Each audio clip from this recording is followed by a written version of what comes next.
Assalamualaikum warahmatullahi wabarakatuh. Bismillahirrahmanirrahim. Alhamdulillahirabbil alamin. Allahumma shalli wa sallim ala sayyidina Muhammad wa ala ali sayyidina Muhammad, amma ba'du.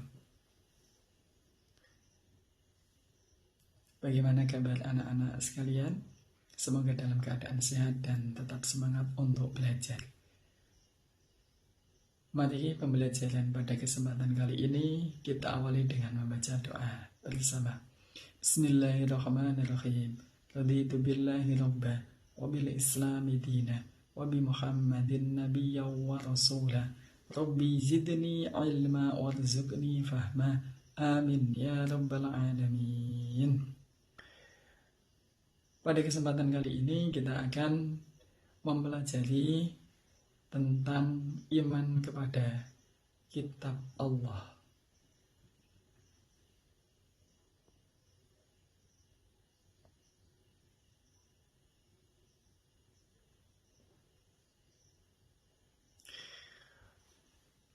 Dalam redaksi buku paket diredaksikan meyakini kitab-kitab Allah, mencintai Al-Quran. PAI kelas 8. Tapi sebelumnya kita terlebih dahulu harus mengerti tentang pengertian iman. Pengertian iman meliputi 3 unsur. Yang pertama, meyakini dengan sepenuh hati. Kedua, mengucapkan dengan lisan. Dan yang ketiga, membuktikan dengan amal perbuatan. Selanjutnya, pengertian iman kepada kitab Allah berarti percaya dan yakin dengan sepenuh hati bahwa Allah telah menurunkan kitab-kitabnya kepada para rasulnya untuk disampaikan kepada umat manusia sebagai pedoman hidup.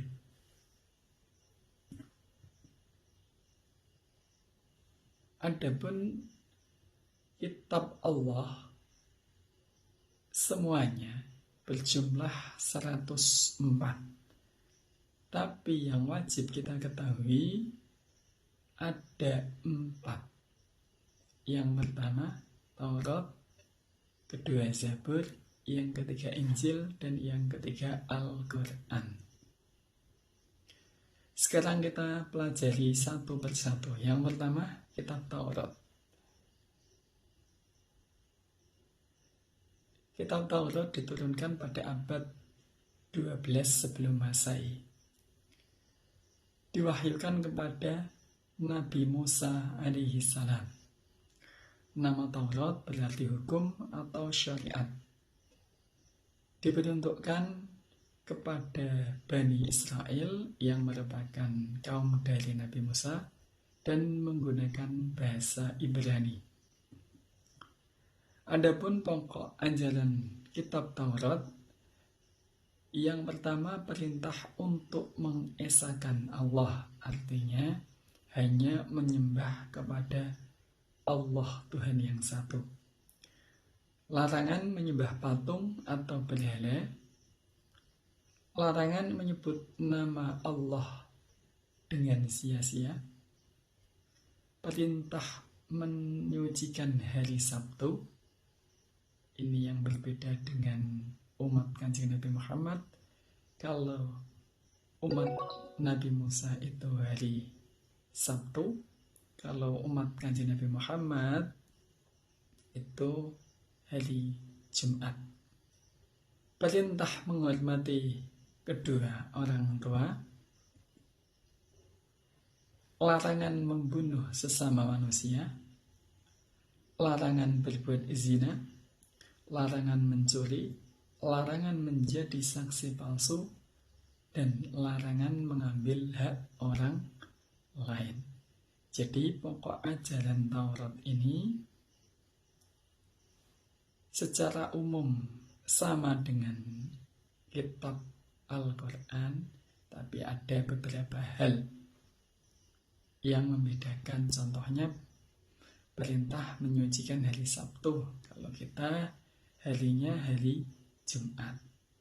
Karena di setiap nabi diberikan syariat yang berbeda-beda. Contohnya Nabi Musa itu mempunyai syariat pakaian yang terkena najis harus dipotong.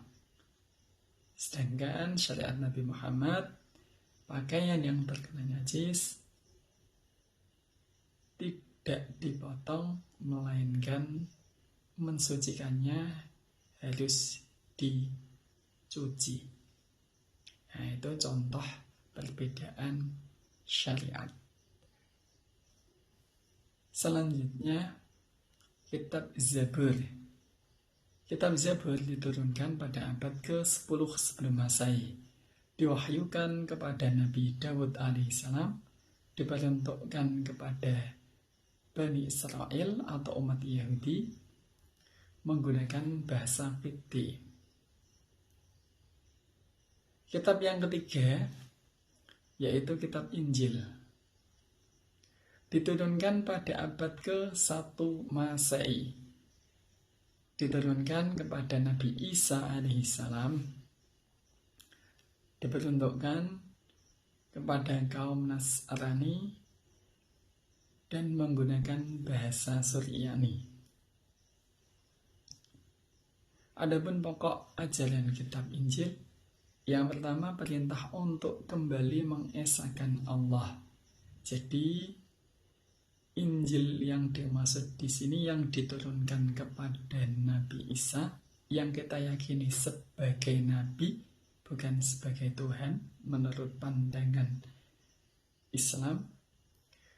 Maka pokok kitab ajaran Injil yang pertama itu perintah mengesahkan Allah. Artinya apa? Hanya mengakui Allah sebagai Tuhan yang satu. Tidak ada Tuhan selain Allah. Tidak ada Tuhan yang kedua atau Tuhan yang ketiga. Selanjutnya, membenarkan keberadaan kitab Taurat. Menghapus beberapa hukum dalam kitab Taurat yang tidak lagi sesuai dengan perkembangan zaman. Seperti yang sudah saya sebutkan di awal, bahwa setiap nabi mempunyai syariatnya sendiri-sendiri. Selanjutnya menjelaskan bahwa kelak akan datang seorang rasul setelah Nabi Isa, yaitu Nabi Muhammad SAW. Kehadiran kanjeng Nabi Muhammad sebelum beliau lahir sudah diterangkan dalam kitab Taurat. Yang terakhir yaitu kitab Al-Quran, kitab semuanya, kitab kita semuanya, kitab dari umat kanjeng Nabi Muhammad. Yang pertama diturunkan pada abad ke-7 Masehi atau sekitar 611 Masehi sampai 632 Masehi. Berkisar selama 22 tahun. Diwahyukan kepada Nabi Muhammad SAW, Nabi kita, menggunakan bahasa Arab, dijaga kemurniannya oleh Allah Subhanahu wa Ta'ala, turun berangsur-angsur selama 22 tahun, 2 bulan dan 22 hari. Terdiri dari 30 juz, 114 surat dan 6.666 ayat. Untuk perhitungan ayat ini, kalau anak-anak menjumpai dalam buku-buki yang lain, ini ada perbedaan pendapat, tapi kisarannya ada di 6.600-an ayat. Adapun pokok-pokok ajaran Al-Quran. Nah, ini yang kita harus paham karena bagian dari kitab suci agama Islam. Yang pertama pokoknya adalah akidah. Akidah itu menjelaskan tentang keyakinan. Contohnya bahwa Allah itu wujud, Allah itu qidam, Allah itu baqa. Itu berarti menjelaskan tentang keyakinan. Rasul mempunyai sifat sidik, amanah, tabligh, fatonah. Sidik artinya jujur, amanah bisa dipercaya, tabligh menyampaikan wahyu, fatonah cerdas. Nah, ini akidah atau keyakinan yang harus kita terapkan dalam hati kita. Itu bagian dari pokok ajaran Al-Quran. Yang kedua, akhlak atau budi pekerti. Karena Kanjeng Nabi Muhammad diutus untuk mengajarkan budi pekerti yang luhur. Selanjutnya, pokok yang ketiga yaitu ibadah seperti sholat, zakat, puasa, haji. Yang keempat, muamalah, hubungan sesama manusia. Yang terakhir, tarikh atau sejarah, yaitu kehidupan pada masa lampau. Dalam Al-Quran banyak sekali sejarah-sejarah yang dibahas, terutama sejarah para nabi sebelum Kanjeng Nabi Muhammad, Nabi Isa, Nabi Musa, Nabi Ibrahim. Semuanya dibahas di dalam Al-Quran untuk dijadikan contoh atau tauladan atau pelajaran bagi orang sesudahnya. Sekarang kita masuk kepada pembagian ayat. Sebagaimana kita tahu bahwa kita mempunyai kitab Al-Quran, dan Al-Quran itu di dalamnya ada ayat Makkiyah dan ayat Madaniyah. Ayat Makkiyah adalah ayat atau surat yang diturunkan sebelum Rasulullah SAW hijrah ke Madinah, meskipun turunnya di kota Madinah. Jadi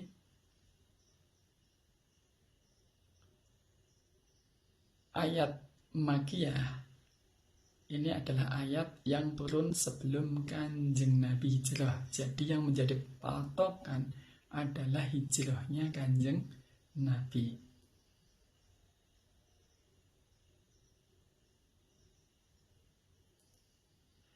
Yang kedua, ayat Madaniyah adalah ayat atau surat yang diturunkan sesudah Rasulullah hijrah ke Madinah, meskipun turunnya di kota Makkah. Nah, yang menjadi patokan di sini adalah hijrahnya Kanjeng Nabi. Ayat Madaniyah belum tentu diturunkan di Madinah, bisa jadi diturunkan di Mekah.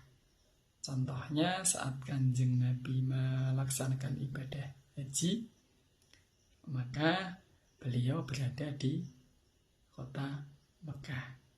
Kok di situ Kanjeng Nabi menerima wahyu Al-Quran, maka masuk ke dalam kategori ayat Madaniyah.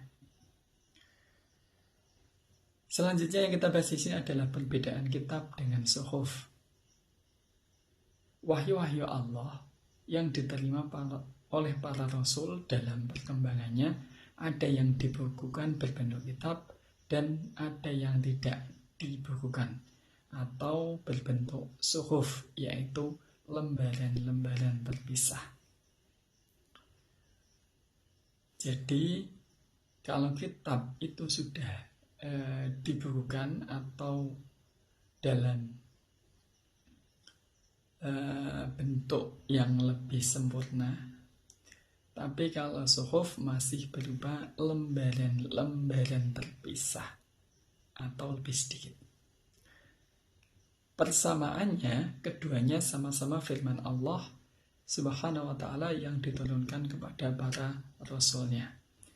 Perbedaannya, isi kitab lebih lengkap daripada isi suhuf. Bentuk dari kitab sudah dibukukan, sedangkan suhuf masih berbentuk lembaran-lembaran yang terpisah. Kitab biasanya berlaku lebih lama daripada suhuf. Setelah kita mempelajari iman kepada kitab Allah, hikmah yang bisa kita petik diantaranya yang pertama, memberikan petunjuk kepada manusia mana yang benar dan salah. Jadi Al-Quran itu pedoman hukum Islam yang nomor 1. Setelah Al-Quran ada hadis. Jadi kita bisa tahu mana yang benar dan mana yang salah itu berdasarkan dari Al-Quran atau hadis. Pedoman agar manusia tidak berselisih dalam menentukan kebenaran. Kalau ada perselisihan, maka dikembalikan kepada hukum yang ada dalam Al-Quran. Yang ketiga, memberikan informasi sejarah kehidupan orang-orang terdahulu, seperti kehidupan masa Nabi Ibrahim, Nabi Musa, Nabi Isa, dan nabi-nabi yang lain. Bagaimana umat yang kafir mendapatkan adab dan lain sebagainya. Yang selanjutnya mensyukuri segala anugerah dan nikmat Allah, termasuk pemberian petunjuk yang benar melalui kitab-kitabnya. Jadi kita harus bersyukur bahwa Kanjeng Nabi Muhammad diberikan kitab Al-Quran karena merupakan pedoman atau petunjuk bagi kita menjalani kehidupan. Yang terakhir, memiliki sikap toleransi, saling menghormati dan menghargai orang lain, bahkan pemeluk agama lain. Meskipun dalam hal keyakinan kita berbeda, kita yakin bahwa yang kita anut adalah hukum-hukum yang ada dalam Al-Quran, kitab suci kita, tapi kita tidak mencela keyakinan orang lain yang berbeda dengan kita. Kita harus menghargai keyakinan orang lain dan kita saling menghormati dan memiliki sikap toleransi. Ini hikmah-hikmah yang bisa kita petik dalam mempelajari materi pada bab ini. Terima kasih, semoga pembelajaran kali ini bermanfaat bagi kita semuanya. Mari kita tutup dengan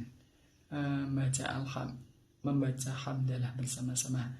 Alhamdulillahirabbil alamin. Kurang lebihnya mohon maaf. Tetap semangat belajar meskipun di rumah. Kita akhiri dengan salam. Assalamualaikum warahmatullahi wabarakatuh.